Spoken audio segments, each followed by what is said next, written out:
Okay, I want to address something that nobody's ever touched before, or that I've seen on YouTube, and it has to do with Joshua Evans and Yusuf Estes constantly saying the Quran does not say that you can't take Christians and Jews and pagans as your friends. They constantly say, no, you can't take Christians, Jews, and pagans as your protectors. They constantly emphasize this, but yet you always, I mean, they live in America, they live in Europe, and they don't see any contradiction with um, living under the protection of Muslim, or living under the protection of Christians and Jews in these foreign lands, because many of them claim, I don't know if outrightly, I know Yusuf Estes sometimes is hinted at the Jews running things. He's been openly hostile to the Arab Christians. I wonder why. Um, but this just seems like a startling, contradiction.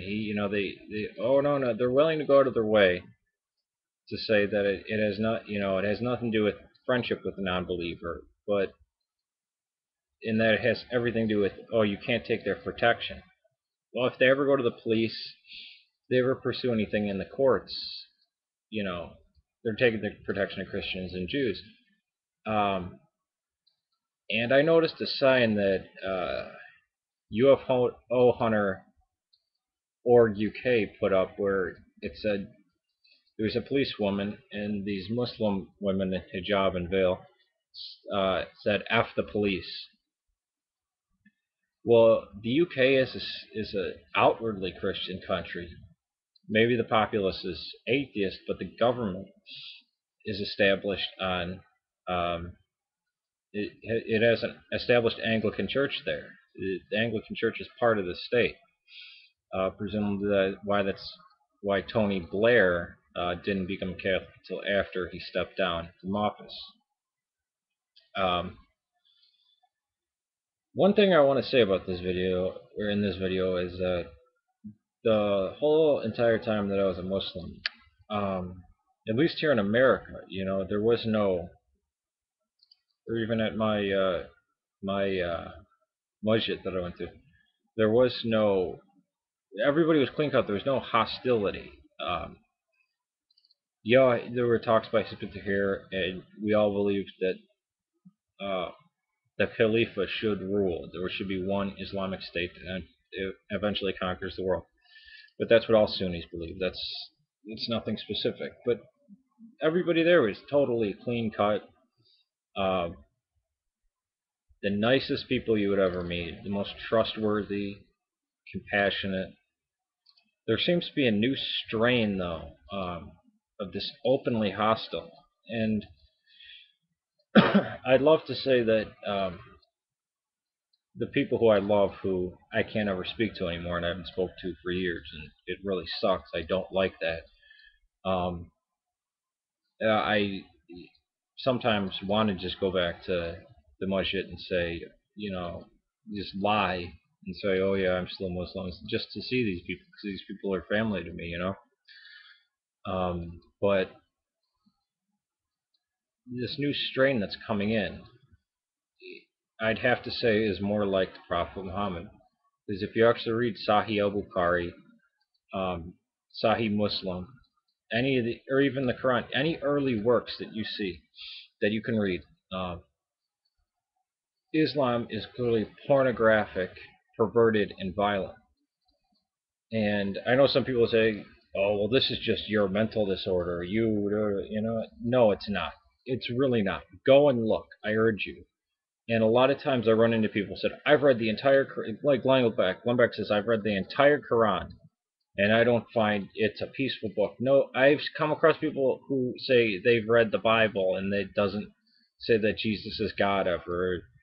They've read the Bible and there's nothing about, Christ's death. I mean, people make these claims all the time. I mean, just think how many people you've run into. I've read the entire Bible, and no, you haven't. It's not a book that you would sit down and read. And as for the Quran, you read it cover to cover, you still don't know much more about it. because they're revelations, not in order, dealing with specific subjects. So even if you read it in its English translation, which is they don't consider translation, they consider interpretation, you still don't know what it means. You'd have to go back to what the context of these verses are. Where do they come from? And for that, you need books. You need the hadiths, which hadiths can be sayings from the companions like Hazrat Abu Bakr, Hazrat Umar, or the Prophet Muhammad. It is truly perverted, wicked, evil, and violent. And the big reason the Crown why they condemn Christians is because they do not believe in the paradise to come. Christians believe we go back to God. It's never explained. You go back to God. God is love. Um, the Bible is surprisingly silent on what heaven is. Basically, you go back to God, an unending light.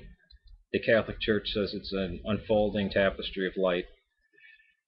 In the Orthodox Church, we go back to God, and if we are in the presence of God, which is love, and hell is being in the presence of God and truly hating it, being in the presence of love and truly hating it. So it's a blazing fire. You either get refined like silver and the dross goes away, or you go to an eternal furnace. So it's your decision. The gates of hell are locked from the inside. The Islamic paradise is nothing like this. It's rivers of wine, honey, milk. It's virgins, unending sex.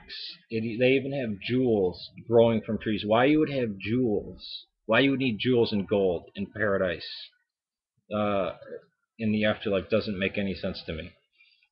But it's all about the carnal needs that couldn't have been achieved in or is hard to achieve in the desert. I'll put it that way. And it looks like the paradise of Persia, which is probably where it came from. So I just wanted to get all this out of the way to make a video uh, to wrap up all these thoughts that I had in Islam, because I don't know if there's much more to say about it. I mean, there really is. I'm not going to get into bashing and consistently mocking. I'm going to come on here, tell the truth, say what I say, and if I make more videos in the future about Islam, they will be specific on specific topics.